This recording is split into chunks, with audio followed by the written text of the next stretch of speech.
우리가 살아가면서 힘들어하는 점 중에 거리감이 생길 때가 있습니다. 사람들 사이에서 거리감이 생기면 서먹서먹해지죠. 부부간에 거리감이 생기면 얼굴을 잘 보지 않기도 합니다.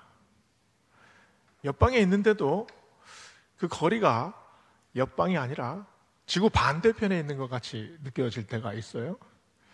이 거실에서 얼굴을 마주쳐도 말을 안 한다든가 그냥 다른 데를 본다든가 이제 그런 거리감이 생길 때가 있죠. 친구들하고도 이렇게 잘 지내다가 어느새 내 마음속에 저 친구하고는 좀 거리감이 생긴 것 같아, 이런 느낌이 들 때가 있잖아요. 그러면 거리감은 어떤 사람들하고 생깁니까? 거리감은 생판 모르는 사람하고는 생길래야 생길 수가 없습니다. 내가 아끼던 사람, 그리고 나하고 깊은 애정을 나누던 사람, 그런 사람에게서 거리감이 생기죠. 그래서 거리감은, 사람들 사이에 생겨나는 거리감은 가까움 속에서 멀어지는 과정입니다. 그래서 어떻게 보면 이 거리감이 그리움의 다른 말처럼 들릴 수도 있어요. 요즘에는 연락을 주고 받을 때 SNS나 카톡으로 그냥 얼마나 즉각적으로 글을 전하지 않습니까? 근데 옛날에는 어땠나요? 밤에 조용히 앉아서 편지지를 꺼내놓고 연필로 꾹꾹 눌러서 한자 씁니다. 그 다음날 조용히 고이 접어서 편지 봉투에 넣고 우표를 바르고 또 보내잖아요. 바로 답장을 받을 수 있습니까? 며칠 기다려야 돼요. 거리가 있잖아요. 시간의 거리, 공간의 거리. 근데 이런 거리가 있기 때문에 더 마음이 깊어지고 또 애틋해집니다. 오용수 작가가 쓴 누나별이라는 동화가 있습니다. 자기 친누나를 생각하면서 쓴 이야기예요. 10살 소년이 한국전쟁 때문에 남쪽으로 피난을 옵니다. 근데 그 과정에서 누나와 헤어져요. 피난 온 그 마을에서 그 누나를 생각을 하죠. 누나는 자기가 어렸을 때부터 9살 차이가 나기 때문에 자기를 늘 업고 다녔대요. 그러면서 누나하고 가장 친했습니다. 근데 누나가 어디서 떨어져 가지고 이 다리가 절뚝발이에요. 그래서 어쩌면 피난 과정에서 그 누나가 따라오지 못하고 헤어지고 말았습니다. 이 소녀는 외로울 때마다 언덕에 올라가서 밤에 이렇게 하늘을 보고 누워 있습니다. 하늘에 반짝반짝반짝 별이 얼마나 많아요. 근데 그 중에서 유난히 빛나는 별이 있습니다. 소년이 그 별을 누나별이라고 이름을 붙여요. 그래서 자기가 마음이 힘들 때 그 누나별하고 얘기를 합니다. 또 누나가 그리울 때 누나가 지금 어디에 있을까?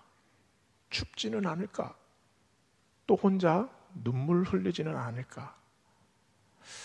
이 전쟁의 아픔 그리고 이 산의 슬픔을 참 아름답게 그려냈습니다. 만날 수 없는 거리죠. 그런데 그 거리를 누나별을 통해 연결하고 누나의 마음과 이렇게 만나지 않습니까? 오늘 본문에도 이런 거리가 나옵니다. 오늘 본문의 무대는 가버나움이라는 동네예요. 등장인물이 꽤 여럿 나오지요. 그런데 이 등장인물들 중에서 주된 인물이 누굽니까?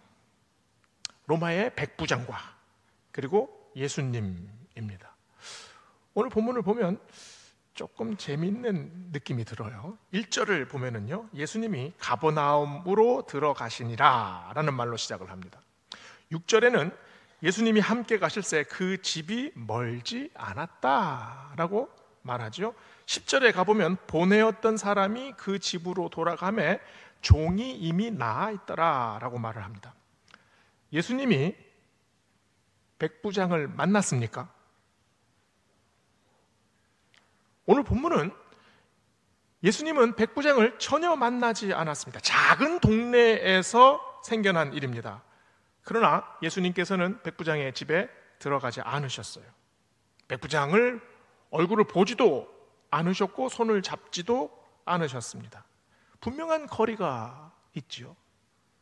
우리가 이 본문을 읽을 때 항상 느끼는 착각이 있습니다. 예수님께서 이 백부장과 백부장의 종을 만나 주셨다고 착각을 합니다. 거리가 있는데도 우리는 그 거리를 느끼지 않아요. 왜 그럴까요?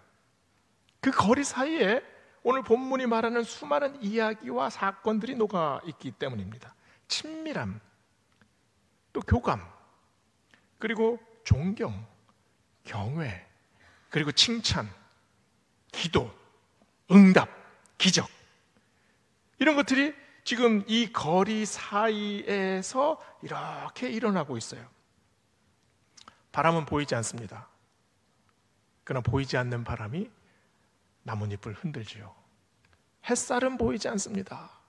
그런데 보이지 않는 햇살을 맞으면서 몸이 서서히 태워지지 않습니까? 이 거리, 이 간격 사이에 보이지 않는 하나님의 은혜가 움직이고 있습니다.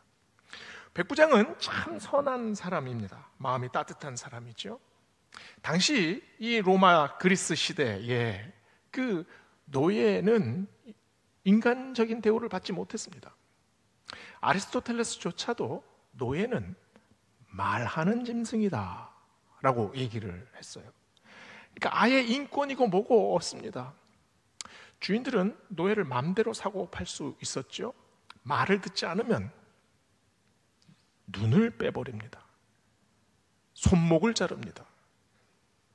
기록에 보면 그 로마의 큰 저택에 이 파티를 하고 이렇게 할 때 이 주인의 눈에 하인들이 눈에 띄지 않도록 아주 저쪽 구석탱이에 조그만 길들을 마련했어요. 노예들은 그 음식을 들고 이 주인들의 눈에 띄지 않도록 숨은 그 길을 따라서 왔다 갔다 해야 됐다는 거죠. 얼마나 참 그 인간 이하의 대우를 받았습니까? 그런데 오늘 말씀 2절을 보세요. 백부장은 어떻습니까? 백부장의 사랑하는 종이 병들어 죽게 되었더니. 이 백부장은 로마 사람입니다. 그런데 현지의 노예를 친구처럼 대했어요. 노예가 병들자 몹시 괴로워합니다. 같이 아파합니다. 그리고 이 노예를 낫게 하기 위해서 그 인근에 있는 그 유대 장로들을 불러서 자기하고 친분이 있는 유대 장로들을 보내서 예수님에게 보내지 않습니까? 3절 5절에 보면 이 장로들이 예수님에게 이렇게 말을 합니다. 이 백부장이 우리 민족을 사랑하고 우리를 위해 회당을 지었습니다. 그러면서 4절에 보면 이렇게 말해요. 그들이 예수께 나와 간절히 구하여 이르되 이 일을 하시는 것이 이 사람에게 합당하나이다. 이 백부장은 자격이 있습니다. 이 백부장은 인격적인 사람입니다. 이 사람이 요구하는 것을 들어주셔야 합니다. 그 말이 뭡니까? 지금 이 백부장의 도덕적 자격, 사회적 자격, 그리고 종교적 자격이 합당합니다. 충분합니다. 지금 그 얘기를 하고 있어요. 그러나 하나님 앞에서도 합당합니까?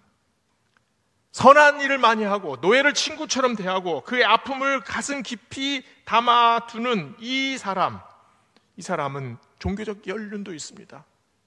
그리고 사회적으로도 명망이 있습니다. 그러면 이 사람도 하나님 앞에서 합당합니까?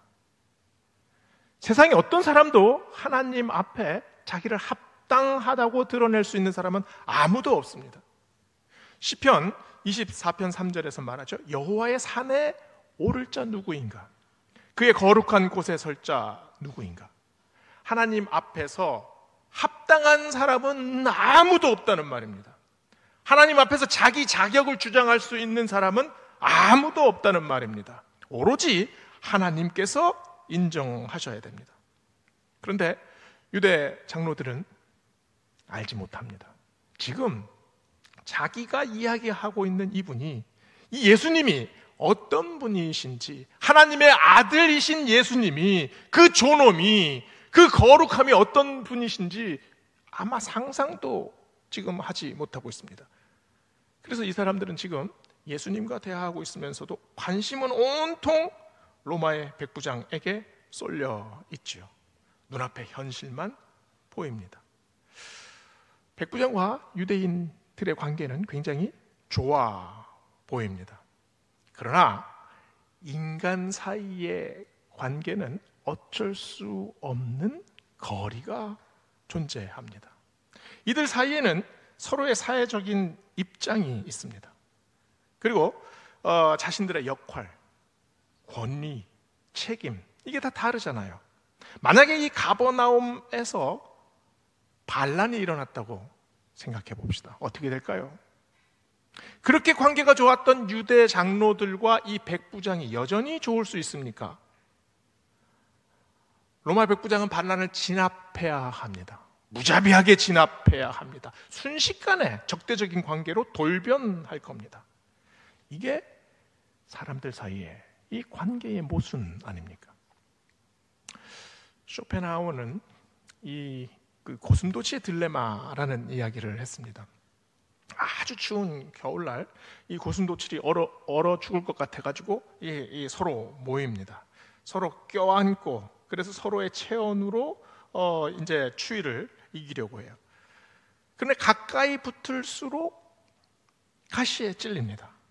추위를 견디려면 점점 가까이 가야 하는데 가시에 찔리지 않으려면 이 거리를 두어야 합니다. 이게 고슴도치의 딜레마예요. 근데 이게 우리 삶의 모습이기도 하지 않습니까? 가까이 가고 싶어도 상처받을까봐 가까이 가지 못합니다. 깊은 관계를 원하면서도 아주 얕은 관계에 머뭅니다. 그래서 서로 내가 저 사람에게 실망을 줄까봐, 저 사람이 한 말에 내가 상처받을까봐, 그래서 섣불리 다가가지 못해요.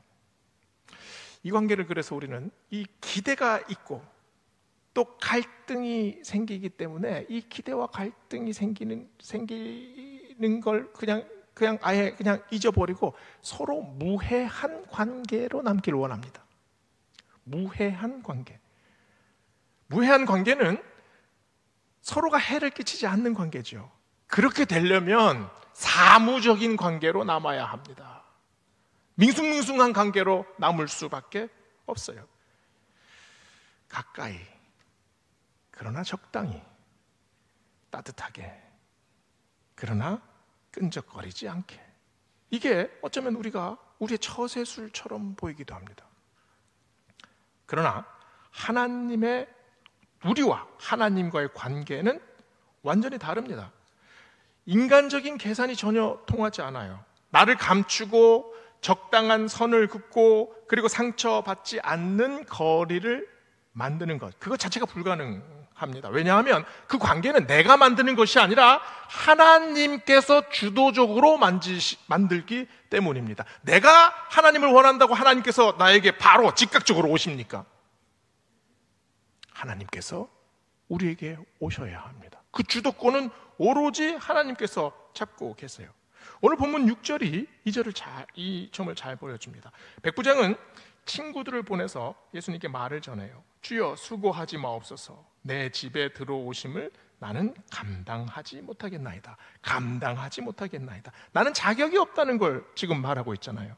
근데 유대 장로들은 이 백부장에게 뭐라고 말했습니까? 이 백부장은 자격이 있습니다. 충분합니다. 합당합니다.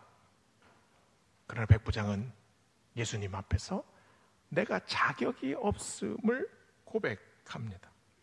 성경에 주께서 내게 오시는 걸 감당하지 못하겠습니다. 감당하지 못하겠습니다 라는 단어가 딱 신약 성경에 2번 쓰였어요.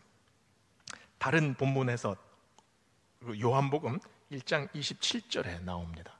세례 요한이 예수님을 소개할 때 그때 뭐라고 말합니까? 내 뒤에 오시는 이가 그리스도라. 나는 그의 신발끈 풀기도 감당하지 못하노라. 백부장이나 세례 요한이나 예수님께서 누구신지를 확실히 알았습니다. 성경에 이렇게 하나님을 직접 경험한 사람들의 이야기가 얼마나 많이 나옵니까? 모세는 떨기나무 앞에서 하나님의 현현을 만납니다. 이사야서 딱 1장에 하나님을 처음 만나고 나서 이렇게 말해요. 화로다, 이제 내가 죽게 되었도다. 여호수아는 하나님의 불칼 앞에서 그냥 엎드리고 맙니다. 요나는 물고기 뱃속에서 그냥 전율하고 덜덜 떨 수밖에 없었습니다. 욥은 42장을 통해 하나님과 얘기하고 친구들과 변론하는 중간에 하늘이 무너지고 천둥이 치는 그 하나님의 음성을 듣습니다. 바울은 다메섹 도상에서 예수님을 만나죠. 눈이 확 멀어버립니다. 사도 요한은 반모섬에서 꿈속에서 환상 속에서 예수님을 만나요. 그때 그 발 앞에 엎드려 죽은 자 같이 되었다라고 고백을 합니다. 이 모든 장면, 하나님의 현현 앞에 섰을 때 두려움을 느낍니다. 근데 두려움뿐만 아니라 여기에는 전율하는 그런 황홀함 또한 있습니다. 이걸 누미노제 현상이라고 하는데요, 강력한 광대한 하나님의 존전 앞에서 사람들이 느끼는 감정은 두려움과 또 동시에 환희입니다. 이것이 같이 섞여 있어요. 우리는 하나님 앞에 섰을 때 떨릴 수밖에 없습니다. 마치 태풍이 몰아칠 때 갈대가 흔들리듯이 우리는 하나님 앞에 섰을 때 우리의 존재가 얼마나 작은지 새로 깨닫게 됩니다. 마치 그 광활한 우주 앞에서 내 존재 자체가 작은 티끌, 먼지 같아 느껴질 때가 있지 않습니까? 우리는 하나님의 현현 앞에 섰을 때 그 빛나는 광채 앞에서 사라질까 봐 두려워합니다. 마치 이글이글 불타는 태양 앞으로 점점 가까이 갔을 때 우리의 존재가 완전히 태워질지도 모른다는 그런 두려움이 있잖아요. 아마도 백부장은 주님 앞에서 이런 두려움을 어렴풋이 느꼈을 겁니다. 심장이 두근거리고, 그래서 몸으로는, 말로는 차분하게 얘기를 해도 그 영혼이 떨리는 것을 주체하지 못했을 거예요. 하나님과 우리 사이에도 이런 거리가 있습니다. 하나님은 멀리 계시는 것 같지요? 내 눈에 보이지 않습니다. 내 손에 잡히지 않습니다. 그래서 느끼지 않는 것 같습니다. 그래서 우리는 내 인생의 사건으로, 내 생각으로, 내 논리로, 내 판단으로, 내 감정으로 하나님을 생각을 합니다. 내가 깨달은 이치 안에서, 내가 경험한 상식 안에서 하나님을 자꾸 판단하려고 하죠. 그러면 그 개념 속에 하나님을 가두는 순간 신비는 사라집니다. 하나님과 인간의 거리는 이해하고 이해받는 그런 거리가 아닙니다. 상처 주고 또 상처받는 그런 거리가 아닙니다. 피조물과 창조자의 거리, 무한과 유한의 거리, 영원과 순간의 거리, 그리고 거룩함과 죄악됨의 거리, 성스러움과 속됨의 거리, 절대적인 차이가 있죠. 초월적인 차이입니다. 인간의 인품이나 능력으로는 도저히 도달할 수 없는 거리지요. 인간의 개념으로 파악할 수 없는 그런 불가능의 거리입니다. 그러면 하나님과 인간의 거리는 단절입니까? 도저히 연결될 수 없는 불가능의 거리입니까? 오히려 이런 절대적인 거리, 초월적인 거리를 통해서 우리는 하나님을 알아가게 됩니다. 창조와 종말을 이끄시는 하나님, 죽이기도 하시고 살리기도 하시는 하나님, 약한 자를 강하게 하시고 또 그 강한 자를 약하게도 하시는 하나님, 내가 가진 생각과 개념과 모든 철학과 사고 자체를 한꺼번에 무너뜨리시는 하나님, 도덕과 윤리도 뛰어넘으시는 하나님, 그 광활한 우주를 두 손에 잡고 운행하시는 하나님, 그 광대함 속에서도 그 티끌 같은 나를 기억하시는 하나님, 이 작은 나를 사랑하시기 위해서 죽음을 무릅쓰시는 하나님, 그래서 심판과 사랑을 동시에 진행시키시는 하나님. 하나님은 이 절대적인 거리를 통해서 자신을 드러내십니다. 우리는 나의 믿음을 생각할 때 믿음이 내 마음에 딱 맞는 하나님과 일치되었을 때, 내 믿음이 커진다고 생각합니다. 그러나 그렇지 않습니다. 믿음은 하나님과 밀착하는 것이 아니라 하나님의 초월성을 인정하는 겁니다. 그래서 하나님과의 거리를 없애는 것이 믿음이 아니라 그 절대적인 거리, 그 초월적 거리, 그것을 내가 철저히 받아들이는 것, 그것이 믿음의 거리 아닙니까? 소설가 박완서 선생님이 그 의대생이었던 외아들을 사고로 잃습니다. 그 아픔을 이 참척의 슬픔이라고 표현을 하셨어요. 수개월 동안 집안에도 있지 못하고 이 딸이 있는 부산에 가서 사람들을 만나지 않습니다. 그리고 잊으려고 그냥 술에 취하기도 하고, 그리고 때로는 하나님께 분노를 표하기도 하고, 기도를 하려고 그렇게 발버둥 치기도 합니다. 그래서 그 일기에, 이 일기는 누가 보려고 쓴 것도 아니고 내가 고통과 씨름한 그 미치기 직전의 기록이었다라고 얘기를 해요. 그 일기의 내용에 보면 이런 내용이 나와요. 하루는 이 딸의 친구가 몸져 누워있는 이 박완서 선생님을 그 위로하려고 옵니다. 하고 이런저런 얘기를 하는데, 그 딸의 친구가 자기 이 할머니의 직계 자손들이 30명이 넘는다는 얘기를 하면서 다 이 사회적으로 성공을 하면서 다 잘 되었습니다. 그 이유가 우리 할머니의 신앙이 독실했고 그리고 끊임없이 기도했기 때문입니다. 이런 얘기를 해요. 박완서 선생이 그 이야기를 듣고 분노가 치밉니다. 그러면 내 기도가 부족해서 내 아들을 죽이셨습니까? 이런 생각이 퍼져나가는 거예요. 몇 달 지나고 나서 방 안에 있는 십자가 상을 보고 한참 뚫어지게 보다가 혼자 생각을 합니다. 나는 창창한 나이에 죽은 내 아들 때문에 이리도 괴로운데 왜 내가 십자가에서 죽은 청년을 생각해야 하나? 분노하고 원망합니다. 그래서 새벽에 잠이 안 와서 교회에 혼자 가서 그냥 하나님께 부르짖습니다. 하루는 밥을 먹지 못해서 몸이 빼빼 말라가는데 이 미음을 조금 먹었는데 그냥 토를 하게 됐어요. 그래서 화장실에 가서 변기를 붙들고 토를 합니다. 콧물이 나오고 침이 흐르고, 근데 변기를 붙잡은 상태에서 그냥 갑자기 통곡을 하기 시작을 했어요. 무릎을 꿇고 변기를 붙잡고 그때 신음하듯이 이런 말을 합니다.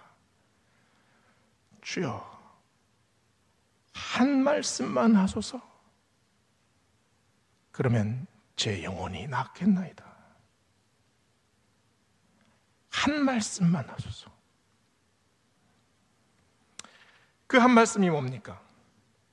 논리적인 설명이 아닙니다. 수많은 사람들의 위로도 아니에요.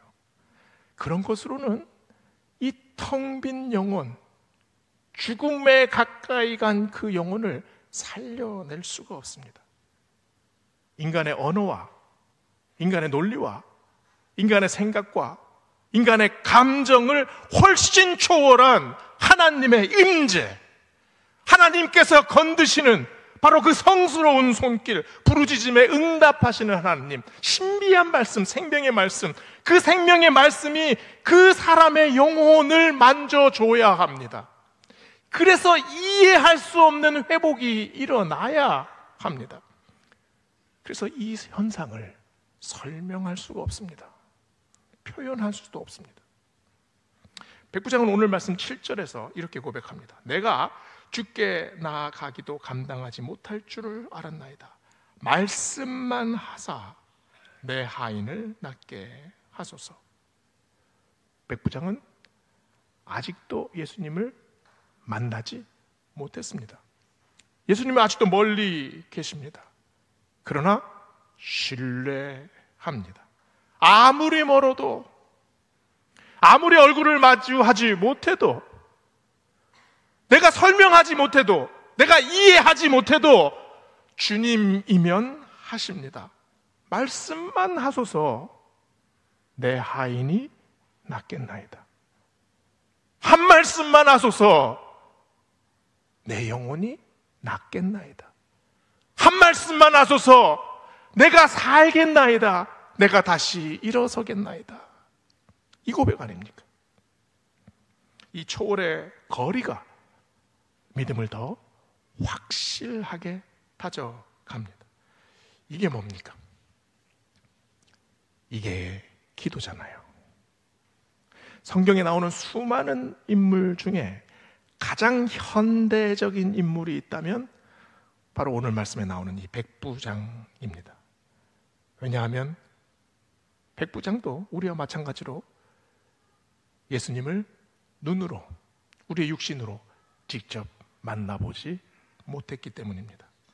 그러나 그럼에도 불구하고 믿음을 고백해요. 9절에서 예수님께서 어떻게 말씀하셨습니까? 이스라엘 중에서도 이만한 믿음을 만나보지 못하였다. 이 말씀이 우리 모두에게 하시는 말씀 아닙니까? 기도는 이렇게 하나님과의 사귐입니다. 그 사귐을 통해 주님께서 그 절대적인 거리를 거쳐서 우리에게 다가오십니다. 믿음이 그 거리를 뛰어넘지 않습니까? 오늘 우리의 삶을 돌아봅시다. 정말 참척의 슬픔을 당한 사람도 있습니다. 인생이 정말 절벽으로 떨어지는 것 같은 느낌이 들었던 분들도 있습니다. 그때 우리가 무릎 꿇지 않습니까? 우리가 기도하지 않습니까? 아무리 주님이 멀리 계신 것 같아도 주님께서 우리를 알고 계시고 보고 계시고 느끼고 계시고 또 붙잡고 계시지 않습니까? 한 말씀만 하소서 내가 살겠나이다. 이 기도를 우리의 기도로 변환시키는 오늘 되시기를 주의 이름으로 축원합니다.